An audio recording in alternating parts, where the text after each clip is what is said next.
Do you want a tablet? Do you plan to get one in the next couple of weeks but don't have a lot of money to spend on it? If you've answered yes to all these questions, then you should definitely check out the Asus MeMO Pad HD7, an affordable slate that sells for only $150 while offering plenty for the money. What's going on everyone, Mike here, and today I'm going to tell you why this MeMO Pad is one of the best cheap tablets available in stores these days.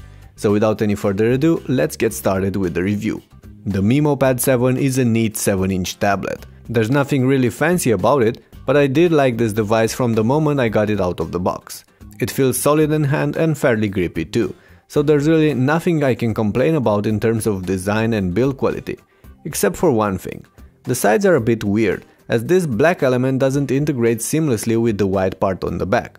As you can see here, the white part of the case is about a millimeter larger than the one on top, and this thing makes the edges somewhat sharp and uncomfortable to grab. And that does not look like a manufacturing issue on my unit, it's just the way Asus designed this case. Why? Well, that beats me. Besides that, the Asus MeMO Pad HD7 looks and feels pretty much like all the other 7-inch tablets available these days in stores. Asus does offer it in a couple of lively colors, which could differentiate it from the competition. But at the same time, the entire backplate is made from glossy plastic and it's going to scratch extremely fast. Let's have a quick look around the sides. A microSD card slot sits on the left, a micro USB port, a microphone pin and a headset jack are placed on top, and the volume rocker and power button can be found on the right side of the slate towards the back. Also on the back there's a large speaker grill and the main camera. Decent layout, although I fail to see the reason behind placing the microUSB slot on the top edge, which makes using the tablet while charging it rather unpleasant. Those aside, let's power on this tablet. You'll notice that the screen covers most of the front face, surrounded by an average sized bezel. A fairly good screen by the way, with an IPS panel and 1280 by 800 pixel resolution.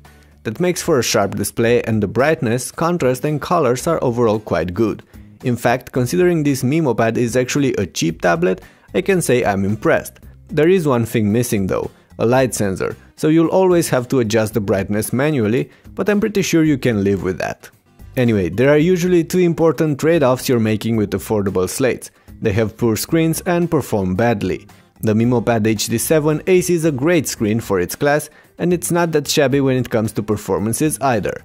Yes, the hardware isn't impressive, but there's a quad-core processor inside this unit with PowerVR graphics and 1GB of RAM, plus 8 or 16GB of storage, expandable with up to 32GB microSD cards.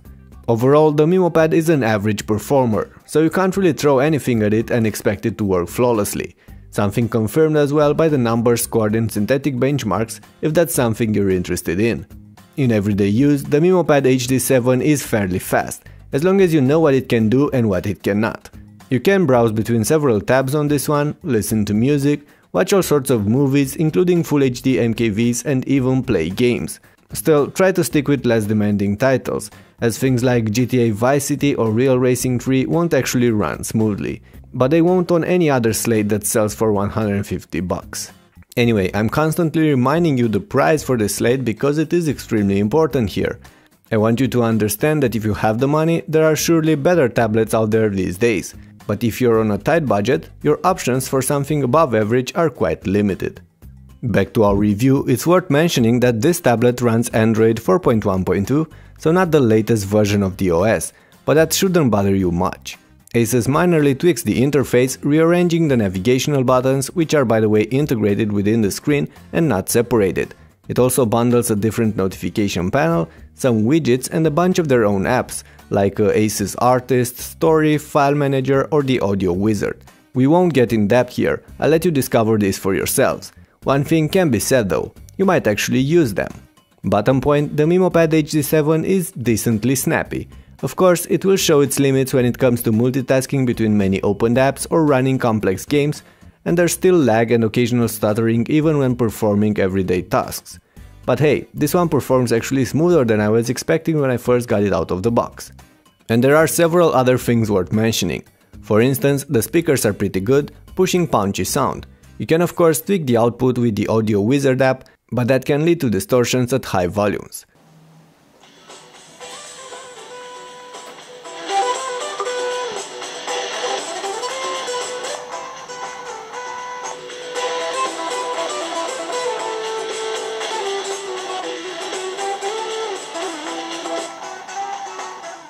I was also impressed with the wireless module that worked flawlessly even when a bit further away from my router with several walls in between.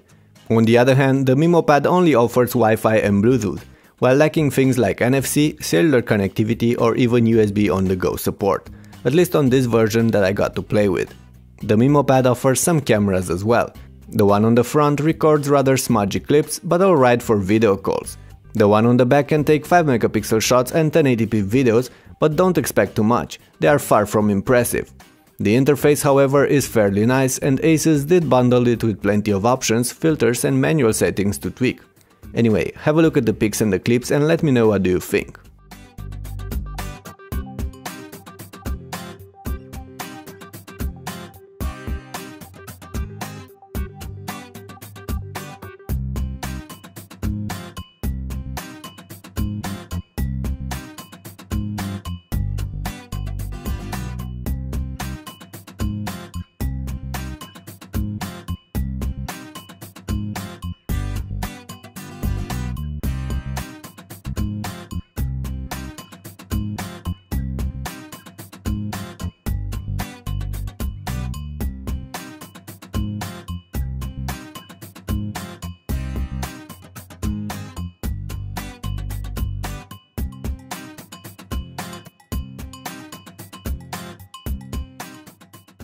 And then there's the battery life. A 4000 mAh battery sits inside this Asus Slate, and that's enough to push the MeMo Pad for between 5 to 8 hours of use on a charge.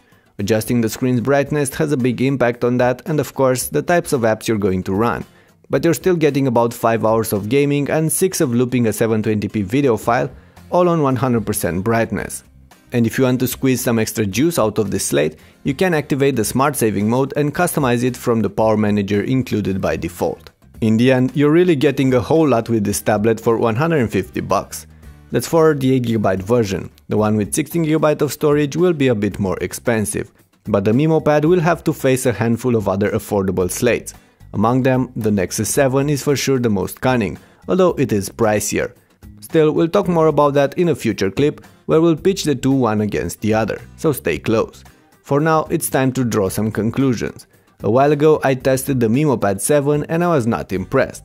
In the last days, however, I got my hands on this new MeMo Pad HD 7 and there's really little I can complain about it.